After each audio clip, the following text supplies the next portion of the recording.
Good morning. Welcome to the It's Your Effin' Journey podcast. My name is Melissa McQueenie. I am a licensed professional counselor who is here to help share my own stories, my own adventures, my own journey in an attempt to help you figure out what is the right next step for your own journey. We're all totally different and everyone's lives reflect that, and I'm here to help you gain some confidence in taking the next right steps for you. So without further ado, what time is it? Podcast time. It's a fucking celebration. Wow, that was a little update at 6:15 a.m. on Monday. Happy August, y'all. August 5th. I am here and I've got a lot to share today. So we're going to get started. I have a very exciting, I'm in the middle of a concert long weekend. So I started off Friday night was New Kids on the Block and Paula Abdul in Hartford. And on Saturday was Let's Sing Taylor. It's like a Taylor Swift impersonator. We got to also see Let's Sing Olivia. So Olivia Rodrigo's, impersonator. Such a fucking fun night. And then today, so yesterday was my day off. My voice could rest. My vocal cords could come back to normal. And today I have my first ever concert at Fenway. I'm so excited about. It is Journey, Def Leppard, and it was supposed to be Heart, but now it's Steve Miller Band. So it should be really, really fun going to spend the day in Boston and hit up the concert, which meant an early wake up, which I'm not freaking used to this summer. So here I am, guys, eye patches on, ready to go. So I wanted to start by... So it's funny. I'm looking at myself. I'm not, looking at myself this is my fourth YouTube video for the podcast. Usually I get to just be and no one gets to see me. And it's funny. I know it may seem weird to people that I'm apprehensive to talk about certain topics, but in different ways or on different social media. And what I want to share about that is, when I talk in my Instagram stories or when I post in my Instagram stories, I can then see who sees all of that, right? I have some awareness of who is watching my stories. And I'm pretty used to those names and faces and I have a good sense of who watches my shit. Posts, obviously, I don't have a good sense of who watches my shit. Some people could read it and never comment, never right? And my podcast is even more stealth. I am hiding in here and I have no idea. Unless you share with me that you listen to the podcast or watch the podcast, or tag me in your Instagram stories, which I'm always super grateful for because it helps me get my word out. I don't know who watches and who doesn't, who listens and who doesn't. And for me, that is sort of freeing. It's sort of this free space where I have no fucking clue who's watching. So it allows me a little bit more freedom, if you will, because I have this level of I'm not sure who's here, so I'm just gonna fucking talk. But the other day I did a question box thing in my stories. Now I came out with a post. If you had said to me congratulations on coming out in June, I don't know how I would have responded because I really didn't feel like I was coming out. Being bisexual has been part of my identity forever. And so I looked at it way less as I am doing this for me and getting my word out and getting to be accepted. I did it way more for other people. And I don't mean that in oh my God, look at me and look at all the things I'm willing to do for other people. I'm saying it because I have been floored at some of the conversations since that post in June. And why I did it.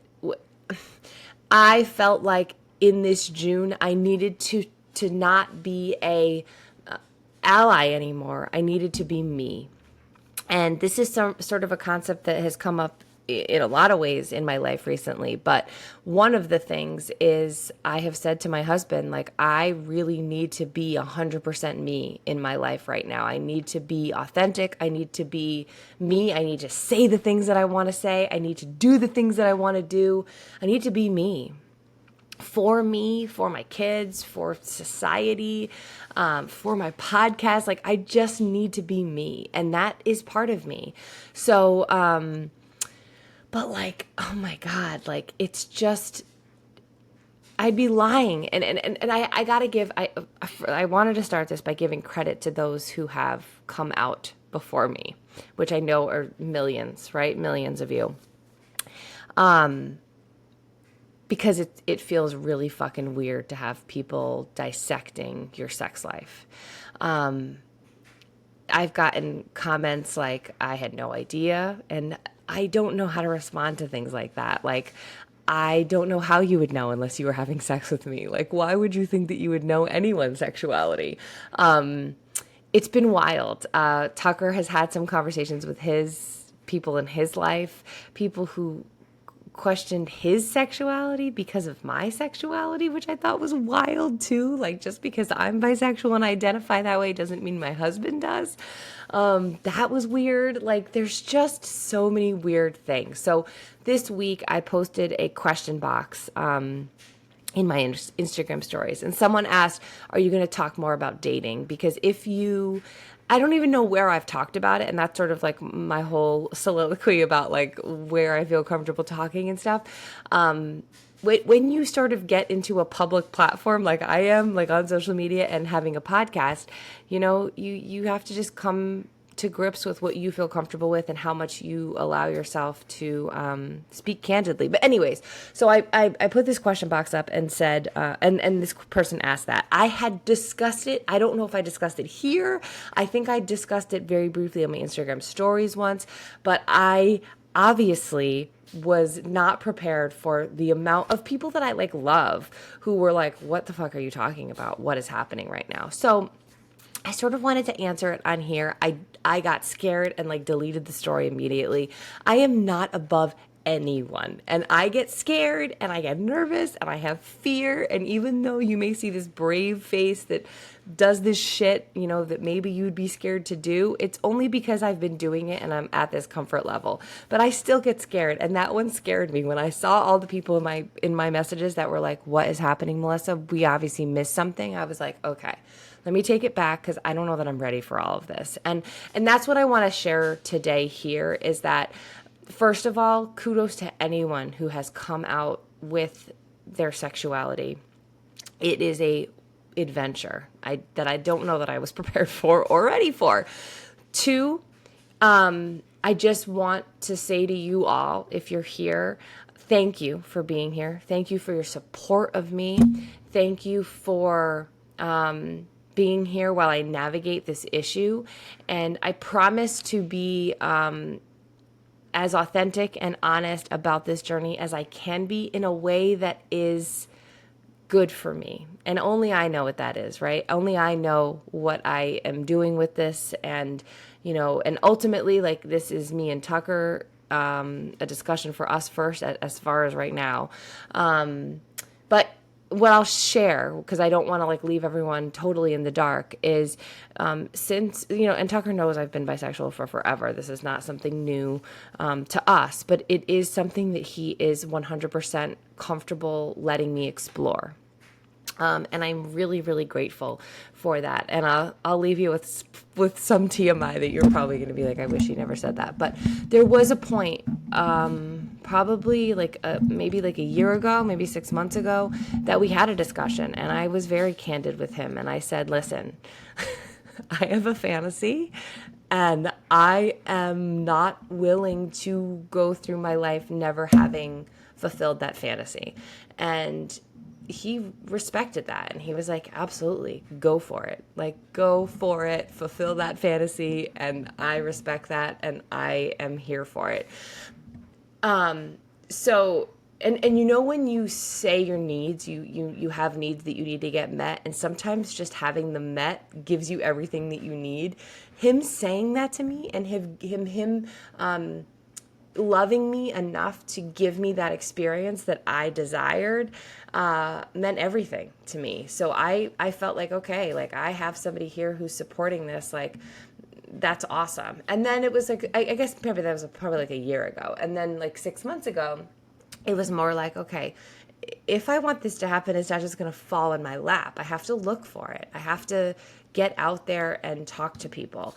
And so that's what I've been doing. So I've been, I'll say dating loosely. I have not met anyone face to face yet. I'm on some apps, having some conversations, sort of trying to see how this goes.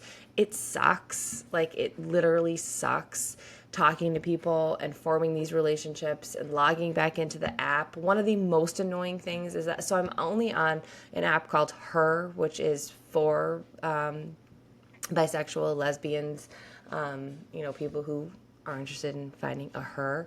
And I'm also on Facebook dating. And Facebook dating is fucking annoying because you can indicate that you're only interested in women. But so like my profile says I'm interested in something casual. It doesn't tell dudes that I'm only interested in women. So like it took me a while to like figure out what was going on, but I would like, get notifications that all these guys were liking my profile. And I'm like, what is happening? And one day I hadn't logged in for, I don't know, probably like a week. And I went into the app and I had like all of these guys that had liked me. And I was like, what the fuck is happening right now? I had to X out of like 100 guys. And finally I figured it out. The guys just see my profile and they see that I like something casual. They don't see that I only want women. No wonder I'm a hot commodity in the something casual, dating app. So anyways, that's where I'm at. That's what that story was about. I will, as I said, share more as I feel comfortable and as it develops. But this is weird for me and it continues to be weird for me. So I just hope you guys respect that as we keep going forward. But I love you and I support you. And I'm so happy that, I have the husband that I have that supports this. And honestly, guys, if he didn't, fuck him, right? Like if you're out there and you feel this way and you have a fantasy and your spouse doesn't support it, you gotta, is this relationship worth it for you? Because if Tucker was not able to meet me where I was at with it, I don't know that I could be here, because why would you want to be with someone who didn't love you enough to want to see a fantasy of yours fulfilled? Like, no thanks. So that's the story with that. So what I wanted to talk about today, so there's a lot I wanted to talk about today. So first of all, I wanted to give an apology to my rant about the Olympics last week about the mental health stuff. I was a little bit up in arms because they did not mention Simone Biles being in therapy when she left the Olympics in 2020, but they have done a great job talking about that since. So I wanted to address that because I always want to take, responsibility for stupid shit that I say, and that was something stupid that I said. I've heard them talk about therapy so many times. Love it. I watched Lyles win last night, the gold for America, the first time in 20 years in that particular race. And he talked about having depression, having anxiety, having fucking asthma, and he just won a gold medal for running. Like, what? I love the fucking Olympics. Like, I love all of it. I hate the drama that everybody brings, especially the USA, when everyone thinks everything is about us, but it's not. But I love the Olympics. I love the stories. I love the inspiration. I love all of it. And that is really, so I have, the topic for today is about imperfection. And sort of, sometimes I sort of lay there and I'm like, oh, I have this to talk about, this to talk about, and this to talk about. And these three things sort of all combined together. So one is not Olympic related, okay? So the other day I was talking to my friend, and I have a paddle board and a kayak that I blow up, right? They are super compact. I stick them in my car. I have a pump in my car that works with my car, and I can go kayak and paddleboard really anytime, anywhere. I don't need to worry about sticking a plastic, kayak and fitting it in a car. I have a blow up that fits in my car. And I love this, right? It means I'm on the water all the time because it's easy. And I was talking to my friend, and he was saying that he would love to join me. And I was like, I'd love for you to join me. But he was talking about how he wants a plastic kayak. And I said, I fucking love plastic kayaks. Like when I'm at a lake house and they have plastic kayaks, I love it. When I go to my biological mother, her best friend's lake house, and they have plastic kayaks. I love the plastic kayaks. But when you are a human, like we are right now, and you have a plastic kayak, first of all, you have to make sure that it fits in your car, or that you have like a rack for putting your plastic kayak in, right? And just those two things alone can prohibit you from maybe kayaking or paddleboarding as much as you would want to, because you need to have these things. So, but he is so focused on, I have part of my blow up kayak. I blew up part of it with my machine. It was my fault entirely. I wasn't looking at the numbers, and I blew it up past capacity. So it's going to blow up, right? It's going to blow up. But still, the thing is that the blow up kayaks are like, both of them might cost me under $100. So this is not a huge investment. If it does blow up, I can buy another one. Like, my kayak was on sale for $60 on Prime Day. Like, it costs $30 to rent a kayak usually, or $20 to rent a kayak. So even if it gets me a couple uses, like, that's great. So he was saying to me like, oh, but your blow up kayak popped. And I said, but yes, but that was my fault, first of all. And second of all, so my point to all of this is that him focusing on the plastic kayak, guess how many times he's been kayaking? 0. My plastic kayak, Imperfect, might blow up if you fuck it up.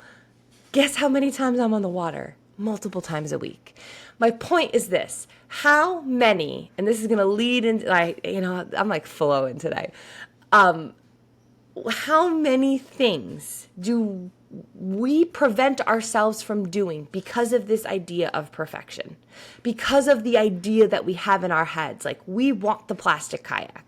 So how many years will we be held up from this plastic kayak? Or lower your definition of what's acceptable, of what you want, and get out there and fucking do it. So if the blow up kayak is more fitting to your life right now, is gonna get you on the water that much more, get the fucking blow up kayak.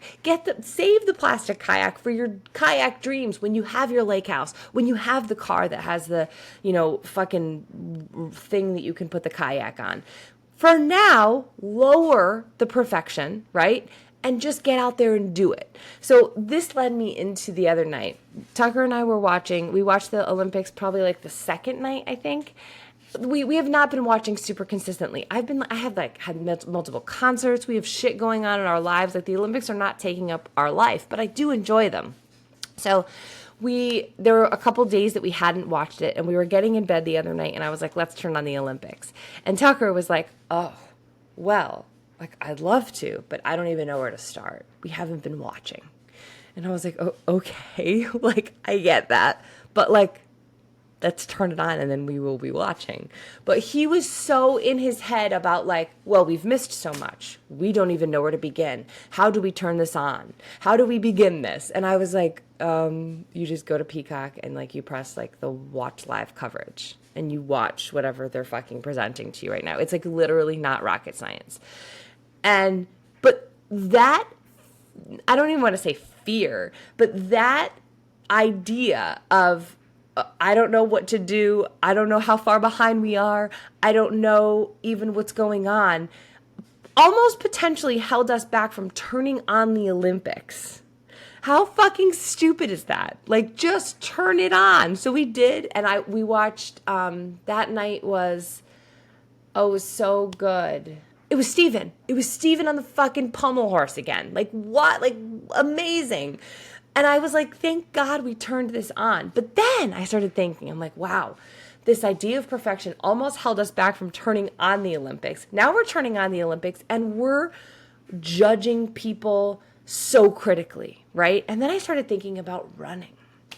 And I started thinking about athleticism and these events, and how, focused we are and proud we are of these people who do these things so perfectly, right? Like, so fucking, like Simone Biles in gymnastics, like, your mind is blown. She's amazing and beautiful and, like, so much energy. And these people are being, like, like when Steve, not the night that I saw him the other night, but the night before when he was going for the team gold and he needed to get a perfect score on the pommel horse, he required perfection. Him obtaining success in that event meant absolute perfection on the pommel horse.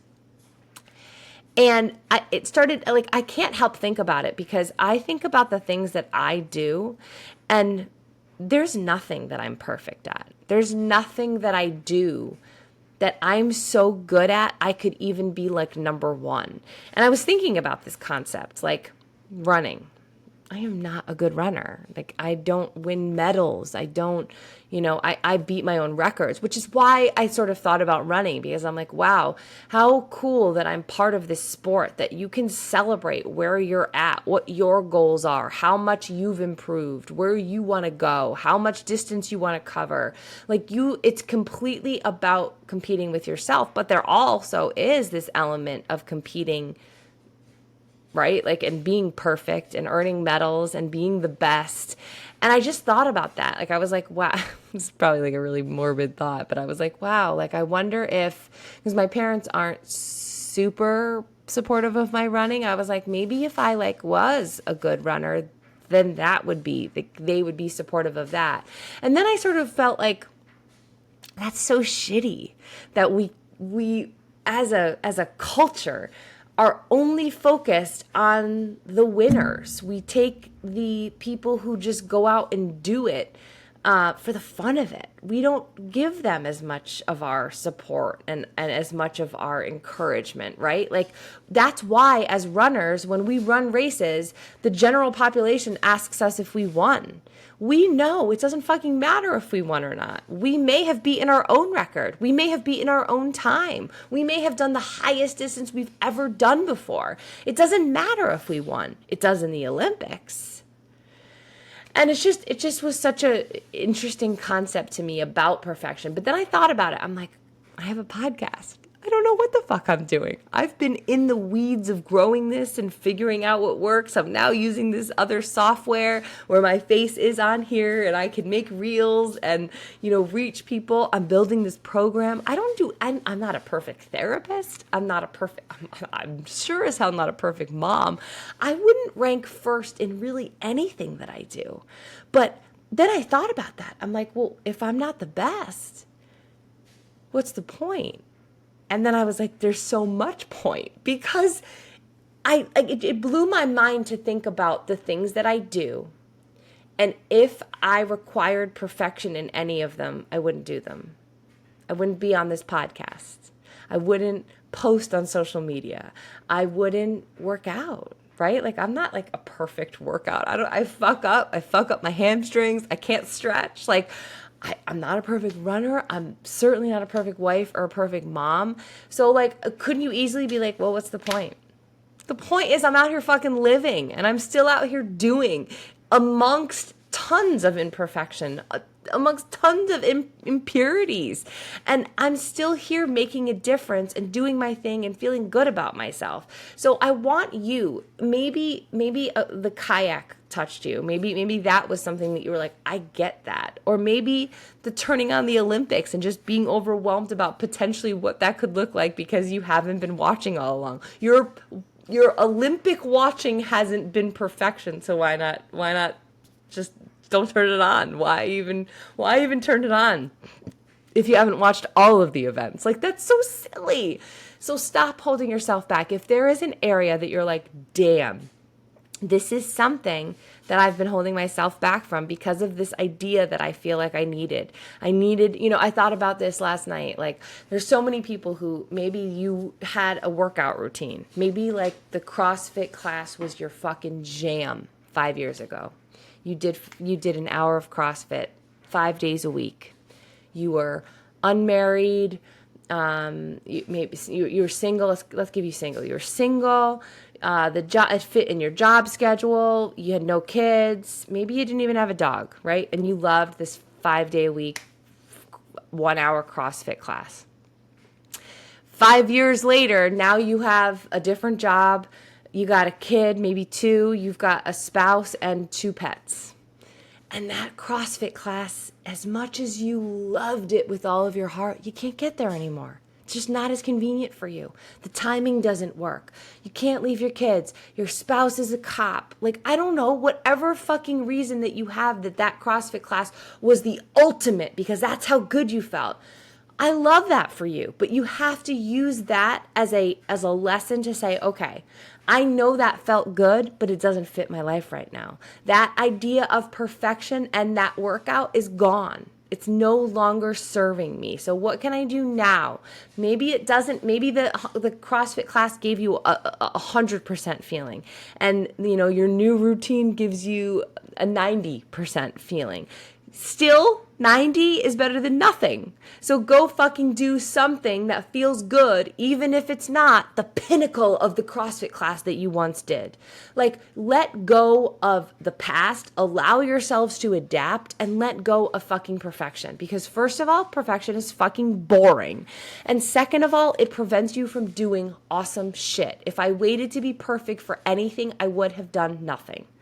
So also, like, Olympics, oh my God, I love all the body sizes. I love all the talks about, like, oh my God, I hate all the hate, but I love so much about what's happening. So I hope this episode spoke to you today. Thank you guys so much for being here. If you wouldn't mind, please screenshotting this, sharing it in your Instagram stories, and tagging me so I can personally thank you. I appreciate you so much for helping me get my word out for this podcast so that I can help other people. And I love you guys. We are starting a life coaching round this week. Enrollment is going to close because I actually will let people start next week too, because I had someone else request that and it actually worked out for my schedule.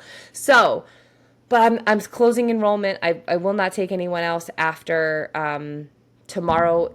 Tuesday is enrollment closing. So I'm going to put the link in the bio. It's going to be 3 weeks, hour-long sessions. We are going to get you fucking moving. So if there's something specific that you're like, I really need help moving forward, everyone in the Olympics has a coach, guys. That's one thing that is consistent. When you have a goal, it really helps having someone in your corner to help cheer you along and give you that accountability and give you some tips, give you that guidance. So if you are like, damn, I need to see what I can do if I had someone behind me, that's what I'm here for. That's what I do. So if you have something, a goal in mind, a business you're trying to build, confidence you're trying to create, a routine you're trying to get in, whatever you've got, marriage stuff, whatever. I love it all, and I'm happy to help, and I'd love to see you crush what you're trying to crush. So I'm going to go crush my fucking workout. Have a great day. Love you guys. Share this. Kiss, kiss. Watch the Olympics, and don't be an asshole. Love you.